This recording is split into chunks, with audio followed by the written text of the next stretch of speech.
Listen, I'm back for now, at least. You know the background. You know where I'm at. I'm at my house, my actual house in the good state of Florida. That being said, hope you guys are well. My name is Joya. I just got back from a conference with my mentor and life coach, and super insightful, super amazing. It was finally good to meet because I've been following him for a long time, but like actually following for consistently since like 2019, 2020. And I actually mod for him on YouTube. I'm a moderator for him. So he knows I'm a big supporter, and it was good to meet, in person. That being said, the past week, God has been telling me, or he's told me, Joya, you, and even like today alone, he's told me you are special. You are called. There is something about you that nobody else has. And what I had to realize is my personality, my spirit is mine to keep. And people have met me, have felt that. Just recently, I've had a mentee. Y'all know, if you've been here for a minute, then somewhere the last few years I've been mentoring people that have, failed NCLEX and repeat test takers. So I've had, let me count. I'm not gonna say their names, but let me count. Okay. Her, him, and I think her. So I think that's like 6. Okay. As of last week, and the last 6 passed. They all passed after they dealt with me. The last one just passed. So you telling me they go, and so some of them have taken it, once, some taken it, So you telling me that because I decided to get on this video, how many years ago was that? It was like 2022 maybe? Yeah, I think it was 2022, I think. 2022, early 2022. I decided to post a video. I was in the middle of a snowstorm. My first time seeing snow in Vermont. Literally in the KFC line. I kid you not, I'm literally in the KFC line. It's a long line because it's a snowstorm. Food is backed up. I put my phone up and I start talking about why repeat test takers fail NCLEX, or what they need to pass. Something like that. 2 reasons why repeat test takers something. Can't remember the name, the title. I'll put it somewhere on the screen.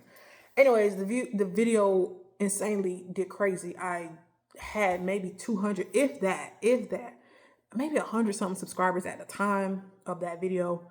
After that, I gained like 200 subscribers just from that video alone. And then since then, my channel it's just going up and up and up, and I'm grateful for y'all. But it's mesmerizing that because of that video, I've met all of those people. They all came from that video except the last person, but she also came from that video. Let me tell you what's so special about her, because I've told y'all several stories about the other people that have passed, but this one particularly, is very special to me because I know her personally. So early or mid last year, she texted me. Keep in mind, I have not talked to this girl in over 10 years.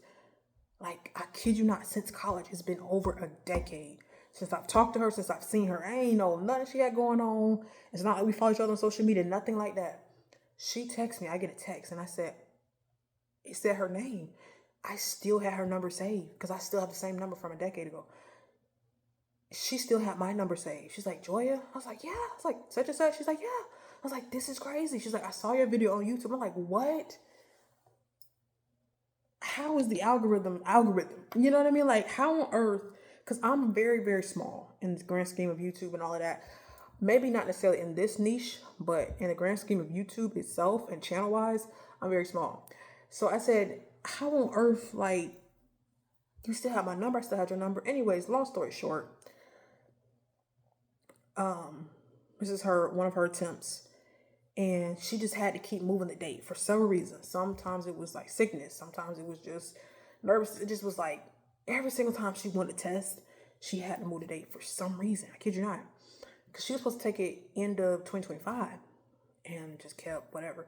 So we're working probably from like October to when she passed. We're working together consistently. Like, I'm like on her, like, listen, I'm here. I'm here. I'm here. I'm here. I'm changing. We're changing the mindset. That's all I do for them. Anybody can tell you that I've worked with, like, from start to finish, I change their mindset. That's all I'm doing. I'm not, the first person I did study with her, but I haven't studied with any of the rest of them.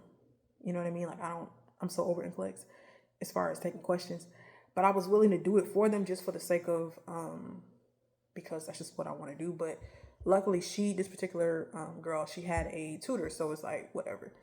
But all I'm doing is working on mindset and affirmations and just changing how they view themselves and how they view NCLEX.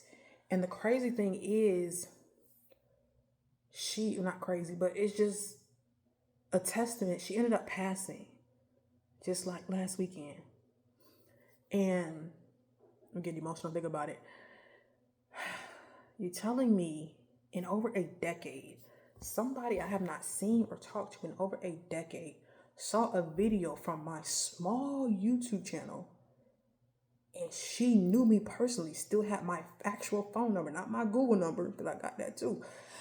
She actually had my personal number and had my number still saved. I still had her number saved, so I knew who it was.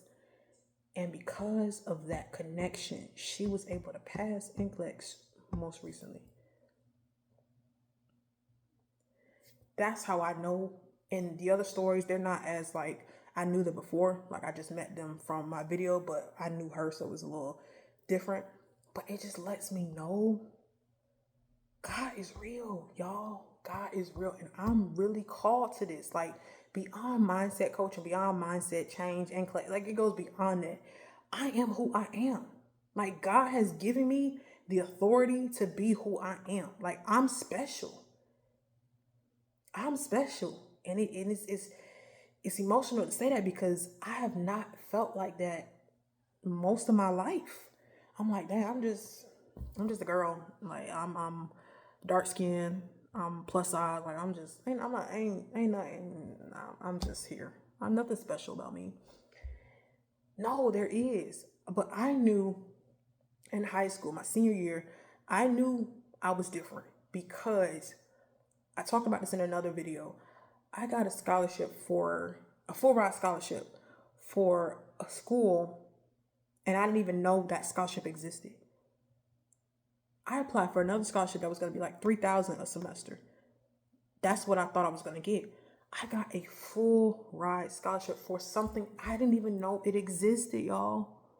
That's when I knew God called me. I knew God had his hand on my life. It was at that moment in my senior year, because I'm stressing. I got accepted to my dream college of Louisiana State. I got accepted to LSU. I got accepted to Florida Gulf Coast. I got accepted to Florida Atlantic University, and I got accepted to Hampton University. So these are all universities, and I was in this program where the goal was to get into a 4-year university. So when I realized we ain't got the money, single parent home, they didn't plan for that. We don't have 40 grand to go to LSU. It crushed me. It hurt me, because it's like, that's my dream school. God knew it was going to hurt me not to be able to go to LSU or any other schools, because they were still going to be a lot more money. Maybe not as much as LSU, but still, it was going to still be more money, even in state at a university. So he knew that was going to crush me. And he knew I didn't want to stay home and go to my local community college. So what he did was he gave me a scholarship for a school. It wasn't a university, but it was a state college, and it was 2 hours away, and they had dorms on campus, so I wouldn't have to stay local. And he gave me a full ride scholarship. That's when I knew God, you working something out on my behalf, because you know how hard, y'all, I worked so hard in high school. I went from freshman year to all regular classes. And regular classes, you get anybody and their mama in those classes. I went from regular classes to joining a program that helped me get into honors and the whole getting to college. And I did physics honors. Took me out. I did, what did I do? Physics honors. I did a lot of honors, but I did anatomy honors. I did chemistry honors. Chemistry about took me out too. I think I did better in physics, and I got like A's and B's in all of them. But they're all honors classes, and I did, a whole bunch of other honors classes and stuff. National Honor Society. Like, I was in a lot of groups and societies and different things like that to get myself in a position to get accepted into these colleges. And so God knew I worked so hard to go from a regular student in regular classes to becoming an honor student and making A's and B's. I never got a C in high school. And to only get to senior year and like, well, we can't afford it. I know you got accepted to your dream school, but we can't afford it. And to be crushed, he knew I did not want to stay local. So he allowed me to get a scholarship for a scholarship that I did not even know existed, a full ride at that. Like, I knew it. And then I went to college. In my freshman year, I joined a program or a group called Ignite. And Ignite was a Christian club led by this girl named Anisha. Shout out to Anisha. I hope she's well. I don't know where she's at, but I hope she's well. Actually, I think she is. She's doing like behavioral stuff, I think. But anyway, shout out to Anisha. And she started this club. It was her and another guy named Keon. And then I can't remember, his name was Drake, I think. And so it was like 2 guys and 1 girl. It's like, that's amazing. Black people starting a Christian club on campus. And Anisha, what she would do, I didn't have a car like my first semester. So she would come to the dorms to pick me up and take me to their church on Sundays. Like, that's what she would do. And the one like, she was like, hey, pay me $10. She didn't say none of that. She did it for free because she wanted me to get out and be in church and be in community. And as a freshman who is new to the world, new to freedom, I can do whatever I want to do. I ain't under nobody's roof. I didn't sway. I didn't go buck wild in college. And I think I know it's because of God for one, but it's the structure I had and being able to join Ignite. So shout out to Anisha, Dre, and Keon for that structure and having that group that set me up for success. And so now that I'm 29, my life is totally different. I kid you not, from people I went to college with that are my same age. I have a place here in Florida that is beautiful. If you've ever been in my house, you know it's. And then I have a place in Arizona that is beautiful too. Like, you know what I mean? Like, most people my age don't have 2 places they can live at in different states, different cities. Like, but I do. And it's because God knew I needed to be in a certain situation in life. And he allowed me to not get distracted. So in college, yes, I like guys, but I can tell you on one hand how many guys like I actually like. It was like, I went out with a few guys, but it wasn't like I wouldn't like probably be with them. So 2 guys I actually liked, they obviously didn't like me back, but they was cool with me though. Super cool. But if I had if they liked me back and we started dating, who knows if I would have been focused enough to graduate on time or early and do all the stuff I did, because I would have been so focused on maybe being in this relationship. So God knew, like, I don't need her. I don't need no man, like, really the man that she want. Put it like that. I don't need him coming in because she got stuff she got to do. So now a decade later, I'm living a life of purpose. I'm doing things that matter. Even the job I do that is not my business, but it's still purpose-based because it's still, I'm helping a community, a subset of people that need help. And it's just beautiful, man. Like, it's been so refreshing to do what I do in Arizona. And I'm super grateful, man. I'm super grateful. But like, the setup from my mentee passing just last weekend and all the stuff I just mentioned, and then today, y'all, at the conference, this is my first time meeting Tony in person. And so one of the girls that was there, I recognized her from, like YouTube, she's a supporter as well of his. And she saw me, just like, Joy. I was like, hey, I said her name, whatever. She's like, oh my God, I feel like I'm meeting a celebrity. I'm like, y'all, I'm not a celebrity. I'm literally just the girl that mods for Tony. Like, I literally block people, I block comments, and I send super chats. Like, that's the bulk of what I do. And it's not like I'm on his payroll. It's not like he mod. I just mod for Tony because I support him, and he saw that I support him. He put me as a moderator. That's it. But she's like, oh my God, like, I feel like you're a celebrity. Like, I just want to, like, she's like, gave me a hug, like 2 hugs. She's like, oh my God, just like, I'm like, yo, I'm really just a girl. Like, I don't even think she knows I do YouTube. She just knows I mod for Tony. And so I guess because of that, she felt like I'm like a celebrity. And I'm like, I'm literally just a girl that mods for Tony.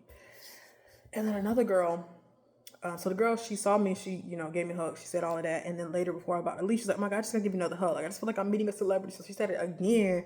I was just like, this is crazy that people see me as this, because for one, like I said, I don't think she knows I even do YouTube. And secondly, I'm literally nobody. I'm just a girl from Florida. Like, and another girl, she was like, hey, Joy. I was like, hey. I didn't know who she was. She's like, she said her name. I was like, oh, I know the name because, you know, I'm in the comments. I'm a mod. So I see all the people that be commenting on his lives and stuff. It's like, oh, yeah, I know you. Hey, girl. You know, she's like, hey, like, I'm so happy to meet you. I was just like, wow, like, hey. I'm literally just like, I don't know if they think like Tony pays me or like I'm really like, you know, I don't know, have equity in his company. Like I'm literally just a girl that he noticed and gave a moderator position to. Like I don't get paid. Like it's just a volunteer thing. But it just goes to show you how people see you. And then last year I was dealing with somebody majority of the year, and that taught me a lot. As you can see, sir, my last few videos, you know, toxic relationships, all of that. That's that situation. So we were dealing with each other most of last year, and he met me from YouTube. Like he left one of the nicest comments. I sent my friends the comment the other day because I was talking about the situation because I was just feeling away now that we're not, you know, together. And he blocked me and he doing his own thing. It's all good. So I sent my friends the comment. They were like, wow, Joy, this is super nice. I was like, yeah. Like we started out so freaking pure. Like I've received compliments, but it's never been that. And I was like, wow. Like, and it was because I got on this channel and I said what I had to say. So when we met, I probably had, I don't know, maybe around 400 subscribers, something like that. So since then I've gained like 300. So since me and him, you know, met. So it's like when he met me, I didn't even have all of the people I have now. But he saw what he saw in me then. And he made that known, and he shot his shot, and we tried to work it out, and we just couldn't work for various reasons. But it just goes to show you that people see things in you that you may not see in yourself. So how I'm just on here in my kitchen talking on a Saturday night, whatever, and uploading these videos, that's all I'm thinking it is. But it's really ministry. It's really just I guess you want to say like worship in a sense. Like it's literally like doing God's work, because I don't know who I'm meeting. I don't know who's going to see these videos. I don't know what YouTube doing. I just know when I do what I do on here, I'm coming from an authentic place. Even if I'm angry, even if I'm going through something, even if I don't like what I'm talking about, because the stuff that the last few videos have been hard to make because I'm getting triggered, and I'm like, dang, okay. But it's like I know if I'm going through it, somebody else is going through it. So I realize I'm just doing what God has told me to do, and it's in the form of video. And I get on here and I post, and I just let the algorithm do what it's gonna do. But I'm learning that like even in the hard times, even in the seasons where I don't want to say everything or I don't even want to talk about anything, I gotta talk about it, because I could sit here and make this channel literally a straight travel channel and do nothing else but travel. But that's not, I feel like, what God is calling me to. Yes, I'm a post travel content because I believe that traveling opens up your eyes to different things and it helps you become a different version of yourself. And I also like to post it because I want to tell people and be transparent about what I pay for things, so people know I'm not spending 10 grand to go to Alaska. You know, like some people may think it costs so much to do this. I'm trying to show people you can do it affordably. Yes, you still got to have some money, but it ain't what you probably think it is. And so that's why I'm very transparent about costs and stuff like that on here about trips I pay for. But this channel is not just a travel channel, because it's like traveling cool, but at the end of the day, when you done traveling, you got to come back and deal with your problems. So I kid you not, when I was in Alaska last year, me and God and the dude, like he had me blocked. Like we was, you know, so I went to Alaska like dang near mad. Like I was mad. I was sad. I was crying, like all of that. And so I'm in Alaska trying my best. Like, Joy, you is in freaking Alaska. Like, don't be sad. Like, he don't want you. It's okay. Like, move on with your life. And so I'm trying my best not to, like, you know, but it's at the day, I enjoyed Alaska. And when I came back to Seattle and Florida, I had all the same problems I had before I left Alaska. So traveling is cool, but you got to learn how to have life lessons. And so that's why I do my best as I go through things and I experience things. I try to get on here and tell y'all and help y'all, because if I know what worked for me, it may not or may work for you, but I want to at least share my experiences. So it's not just a travel channel, it's a life channel. that encompasses several different things. So we're going to travel. We're going to talk about life. We talk about love. We talk about everything. But it's just a life channel because as ebbs and flows, there are seasons in life where I may not be traveling as much. Like right now, I only have technically 2 trips planned, and those are for other people's. Both are for weddings, and it's for the same person. She having a wedding in one state, and then she having a wedding out the country. And I'm doing my best to go to both. I'm dang near almost done paying for the destination wedding out the country, and I'm super excited about that. By the way, can't wait to do that content. But yeah, you know what I mean. But that's all I got planned this year right now. Like I don't have nothing else. Travel wise, yeah, I do kind of have some stuff in mind, but nothing on the books except for those 2 events, and they all for somebody else, they're not even for me. But this is a life channel, and I think that it's so important that you understand that you are called by God. And so, when my mentee passed recently, after not talking or seeing her in over a decade, I broke out in tears because it let me know God still cares about me.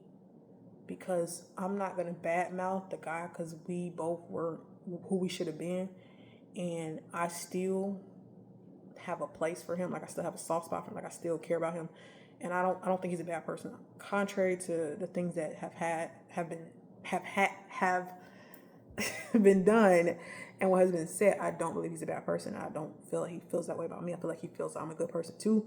We just weren't, a fit for each other in that season. But the thing about it is, the things that he said, though, it affected me into a way where I felt like I'm not special. I'm not called. Like, this is, like, I'm not, nah.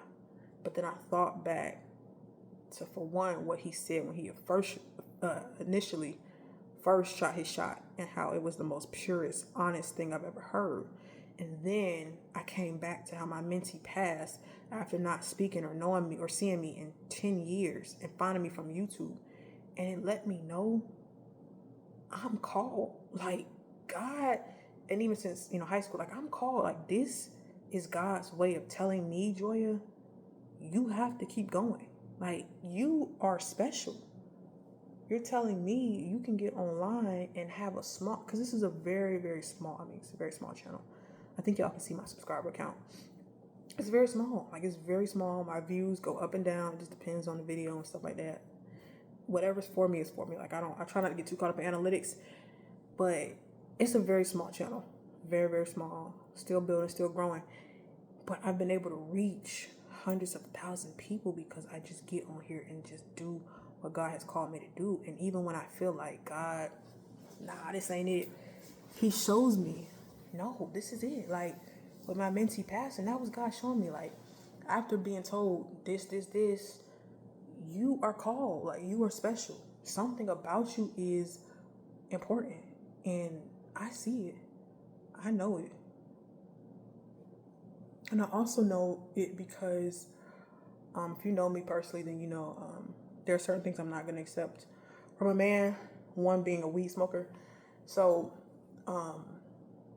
3 guys that I'm thinking of that I met, went out with, got to know, no sex, none of that. And they all had something in common. They all smoked weed at some point. And I was like, yeah, not a fit for me. It's not going to happen. Not going to be a weed smoker. Not going to be my thing. God bless you, but it's not for me. Like, not going to happen. Get your life together and stop doing that, or you're not going to have me. And at some point, at various points, they all tried to stop because they knew she's special. You think a man that has been doing whatever he's been doing, it could be, I don't know, it could be anything. It don't got to be about weed, but doing something for however long they've been doing it for, whether they do it every day, every other day, like whatever. It's the fact that you do it and you've been doing it for a minute. You're telling me a man that has done something like that for a while will meet a woman, have an experience with her, a date, conversation, or dates, plural, or conversations, plural, and feel like I need to stop doing that. Because if I don't stop, I'm going to lose this woman. And you telling me that's not a special type of woman? You know how many men will say, girl, bump you. Bump you? I'm not, girl. Yeah, you're not my wife. You're not my woman. Please get out my face. I'm blocking you. And it's not to say they didn't feel like that initially. but they realize she different. There are men to this day that will never in their life forgive me. They will be in whole nother relationships and marriages, and I guarantee you they're still thinking about me. I was with this guy December 2024. We went on like 3 days, and he's a good guy. You know, we still cool to this day. But I blocked him in December 2024. Like, I moved on with my life. Like, I was like, we not a fit, whatever, moving on with my life. I met the guy I was with most of last year in January of 2025 from YouTube. And we were together from, you know, when I mean together, I mean getting to know each other and trying to make something work for most of last year. When that didn't work out, when we just could not get along. And when that happened, and like we finally just around August, it was before then, but we kind of like official in August, we just decided it wasn't gonna work. We tried. I unblocked the guy from December, and we started reconnecting or whatever. He told me when we reconnected, listen, like, I've been thinking about you since February. Like, I just, and I know he wasn't lying, because he tell me he'll stalk my Instagram, like all of that. Because at the end of the day, when you've experienced me, when you got to know me, I'm talking about not just on the phone, not just on video. When you've been around me, like, he was able to be around me and go on dates and take me out and see how I am when I'm, you know, in different moods, when I'm, you know, dressing up, when I'm dressing down. Like, he was able to be around me for several times. Plus, he was at my house because he came to my party in early December. And he was able to be around me, be around my family. Like, he was able to see me as a person. And when you experience me as a whole, you're going to have a different you're going to have a different feeling about me. It's not going to be something you want to forget. So when he said he has been thinking about me since February, even though he was blocked and I was with a whole nother other man, he didn't know that. He just thought I was just whatever. No, I was in a whole nother situation. I wouldn't think about you. But because I am who I am and I know who I am, he knew, like, she's special. I'm blocked. He blocked, but, you know, I'm thinking about her because he knew I'm special. I'm different. And I don't care what nobody got to say. I have my faults. I have my ways. And if I have hurt you or done anything to you, and it hasn't been healthy, it hasn't been good, I apologize. And I probably already apologized to you, but I'm saying it again. But at the core, my heart is so pure. And I know when I love and when I, you know, become love, like I feel like I am love. Well, God is love, but you know what I mean. Like, I have so much love in me that I know I'm like, people come to me because of my love. Like, people hang around me when they feel like they done living crazy. They want to come and get their life together. Like, people come around me and be like, oh, let's go out to dinner. It's like, you was just out here doing all what you know, now you want to come and hang with me? It's because I have a sense of purpose. I have a sense of self. I have a sense of something is different about you. Like, how many videos on here do you see me get on here and pray and do Bible study? I'll wait.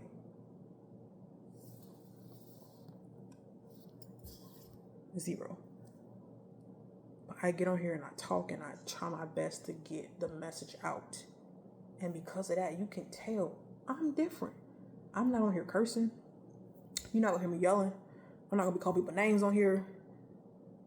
That right there shows you different. So it's like, we sometimes as Christians feel like we have to do Christian content and do all of that. Just be who God has called you to be. That's gonna show. That's gonna be evident. So when the guy left the comment, man, it dang near floored me, because I was like, how on earth can somebody who has never met me see me on a YouTube video and feel the need to say these things about me when they don't even know me? And it's amazing things.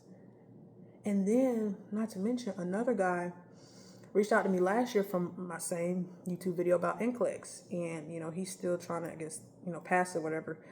So I wouldn't call him my mentee right now because we're not really working together. But he sent me a DM, was like, listen, like, I just know you're sent by God. Like, your steps are ordered by God. And I was like, man, listen, this man ain't met me from a can of paint. We exchanged voice notes about NCLEX and stuff like that, and, you know, tips to help him. But that's it. We ain't sat on the phone. We ain't did nothing. And for him to say, like, he feel like my steps are ordered by God from a man that, like, and it ain't on no shooting they shot and none of that. It's very just, I feel like God is ordering your steps. and very, platonic. For somebody to say that, for a man to say that, is. And then today, also, I met a girl at the conference, and she was in Maryland, and she came up to me because of something I said in the conference. Two people actually did. Actually, yeah, two people. But this younger girl, she's younger. She's like, what you said resonated with me too. I'm like, you're not the only one. I was like, wow, that's good to know. I'm not the only one. But then we were texting, and I was just telling her, like, when I'm in, Maryland, I'll, reach out. And she was like, well, she's in Florida, she'll reach out, vice versa, whatever. And so she was just telling me, like, she was like, listen, like, keep going, like, your steps are ordered by God. She was like, you're called by God, essentially is what she said in the message. I'm like, somebody I talked to for 15 minutes at a conference. I don't know this woman from a can of paint. At a conference for 15 minutes can tell me that God hand is on my life. And it's all because how I carry myself. What I said in the conference let several people come to me. Like, we weren't sitting next to each other. They walked up to me to strike a conversation because of what I said. Because when you are called by God, when you're sent, like, there's something about you that's different. And if somebody else is called by God, if they're walking with God, they're going to be able to see that. So when people compliment me from videos, or they shoot their shot from videos on a respectful way, not just, oh, you pretty, like, that's cool, yeah, thanks. But like, no, listen, I see your heart, I see how pure you are. When they say things like that, that let me know I'm doing exactly what I'm supposed to be doing. And if it don't work out, it don't work out. It don't mean I'm bad, they bad. It just means it just wasn't a fit, and that's okay. But when I tell you, I am just so amazed at how God works and how he just allows me to meet people that see me for my pure honesty. Because I got some ways I can get with you. You know what I mean? I'm not gonna curse, I'm not gonna yell at you, but I'm gonna tell you about yourself if you try to play me. Anybody that's been on the other side can tell you you don't want to get on my side. You don't want to get on that bad side of mine. It's not nice, because I'm gonna say some stuff. But I'm working on not doing that. And it comes with emotional intelligence and all of that. But when people can just see me for me, even with all of that, all the flaws I got, I'm not perfect. I got ways about me that ain't always the best way. I don't handle things the best way I could. I might not be the best. I'll sometimes go tit for tat. You want to go tit? I'm gonna go tat. I got some comebacks. Like, I don't get tired of arguments. I don't like to argue, but it's like, if you're gonna start it, I'm gonna finish it. You're gonna wish you hadn't started. But even with all of that, of knowing that, it's like, I still know my heart is pure, and that's not who I want to be and who I am as a whole. It's just a part of me that gets to that point when things aren't safe, when I don't feel cared for, respected, all of that. And then it's like, I gotta go for the jugular. But I know my heart is pure, and I know I'm called by God to do what I'm doing, and that's just being me. Like, I can't be nobody else. People tell me I'm naturally funny. It's like, I don't try to be funny. I just be me. Like, I'm serious when I need to be serious, and I'm funny when I'm me. I don't want to be nobody else other than me. Sometimes I do wish I was other people, because I'm like, well, it seems they getting this, blessing, and I'm not. But God, like, let's enjoy everything in my timing. The blessings that you have, they ain't got it. My uncle, who's not really my uncle, but I call him my uncle, he always tell me, every time we talk, he say, listen, Joya. We say, listen, baby, I think that's what I say. He'll say, your past is your strength. Because he knows some of the stuff I done went through and had to overcome in life. Like, y'all don't know, but he know. And several other people know, and they like, man, listen, like, they wouldn't think I had to go through that because of how I am. But that's the power of the Holy Spirit. That's how I know I'm called by God to do what I'm doing. Because you don't go from what I've experienced to this, and to living purpose, and to living a dream that God has given you. Like, I didn't have a father. Like, you know what I mean? He died at a young age, and that's a whole nother story for another day. And I have to work through that, because that comes with a lot. I'm still, every single day, every single therapy session, I have to work through that. But it's like, I didn't have nobody to tell me, you're beautiful, you're smart, like, this type of man you should be. Like, I had to learn everything on my own. But God saw fit that he didn't let me do all of that, what some people do. So it's like I didn't have a father, but I still I wasn't out there. Like God has kept me because he know I have to do the work that I have to do. And it's not always comfortable because it comes with spiritual warfare. It comes with things that when I talk like this, the devil's going to try to tempt me. He's going to try to bring somebody that's going to throw me off my path. I know I'm called and I know I'm special. And I am going to leave it here. As always, stay grateful, stay faithful, stay consistent. Peace.